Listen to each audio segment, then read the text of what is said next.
शोभावामरत्यस्य यदन्तकैतत्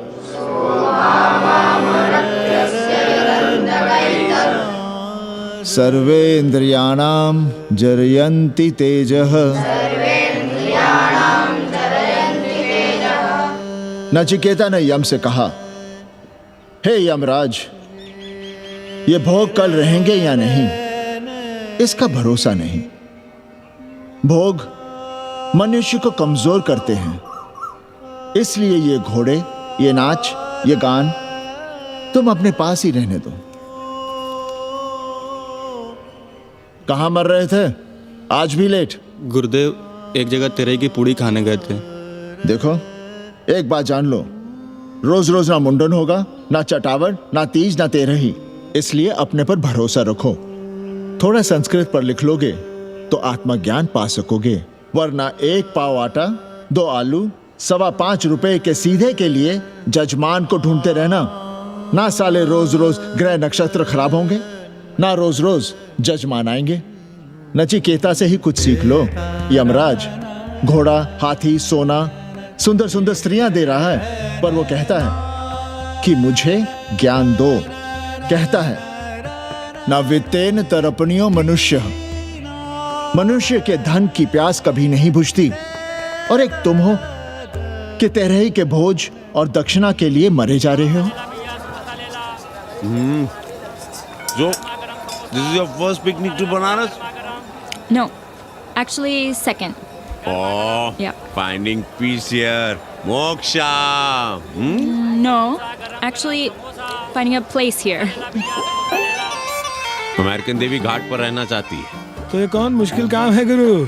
भोसड़ी के। इतना आसान होता तो हम ही नहीं कर लिए होते। जरा पता करो, कोई बामन ठाकुर घुमियार अपनी कोठरी उठाना चाहता है क्या? कमीशन में तुम्हारा भी हिस्सा रहेगा। 80 भदैनी में कोई ऐसी गली है क्या जहाँ कूड़ा, कुत्ते और किराएदार ना हो? पंचांग और किराएदार ही तो पंडों का सहारा है। पर जब तक चूतड़ ना हिलाओगे, यहाँ बैठे बैठे कैसे पता करोगे? किराएदारों की कौन कमी है यहाँ? मारे मारे फिर रहे गली गली, और किराया बस इतना कि समझो मुफ्त में। और महीना हुआ नहीं कि किचकिच शुरू। बिजली का बिल हो तो किचकिच, पानी ना मिले तो किचकिच, खाली करने को कहो तो किचकिच। और ऐसे में अगर किराएदार होशियार हुआ तो गई कोठरिया हाथ से, फिर लड़ते रहिए सारी जिंदगी मुकदमा। पर हम स्वदेशी नहीं, विदेशी किराएदार के लिए पूछ रहे हैं। विदेशी? पर पूरी बावन है, बनारस पर काम कर रही है, उठानी है तो बताएं।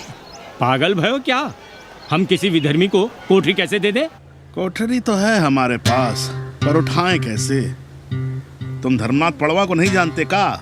कानी उंगली पराश उठाए घूमते हैं। कोई अंग्रेज घर में घुसा नहीं, बलवा कर देंगे एकदम। संस्कृति के रक्षकों को बुला लेंगे, फिर कोई धरना दे के बैठ जाएगा, कोई गले में पत्थर बांध के गंगा जी में डूबने की धमकी देगा। हाँ तो आप पांडे जी से आशीर्वाद ले लीजिए। मांगने पर भोलेनाथ क्या क्या नहीं देते। पांडे जी आशीर्वाद नहीं देंगे क्या? अरे वो बड़ा हरामी है साला।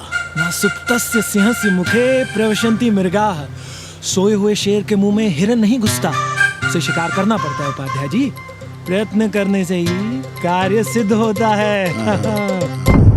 क्यों रहने दे हम विदेशियों को 80 पर?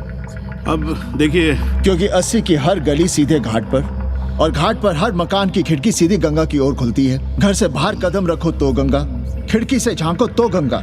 यही विदेशियों की आंख की पुतली है।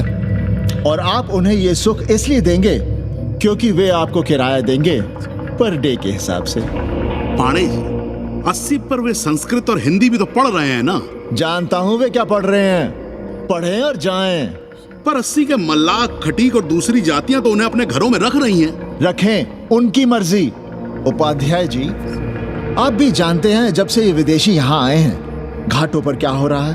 और आप चाहते हैं कि जो घाटों पर, होटलों में, लॉजों में हो रहा है, वही अब 80 के ब्राह्मणों के घरों में भी हो। अरे तो हम कौन सा नशेड़ी गंजेड़ियों को उठा के कोठरी दे रहे हैं? कल तक जो बिना गंगा स्नान किए आपके आंगन में घुसने नहीं पाते थे, वे आज बिना नहाए धोए आपके सामने बैठे पड़ रहे हैं। कल आपके चूल्हा चौकी में घुसेंगे, आपके बेटे बेटियों से मेल जोल बढ़ाएंगे, आंख मटक्का करेंगे, उन्हें घाट पर घुमाएंगे, ना जाने कहां कहां की सैर करवाएंगे, आपको छूतिया बनाएंगे। तब आप क्या करेंगे?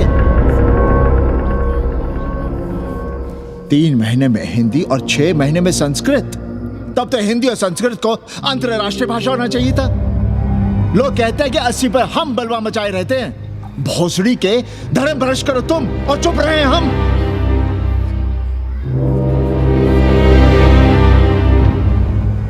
खबरदार जो किसी अंग्रेजन को किराएदार रखा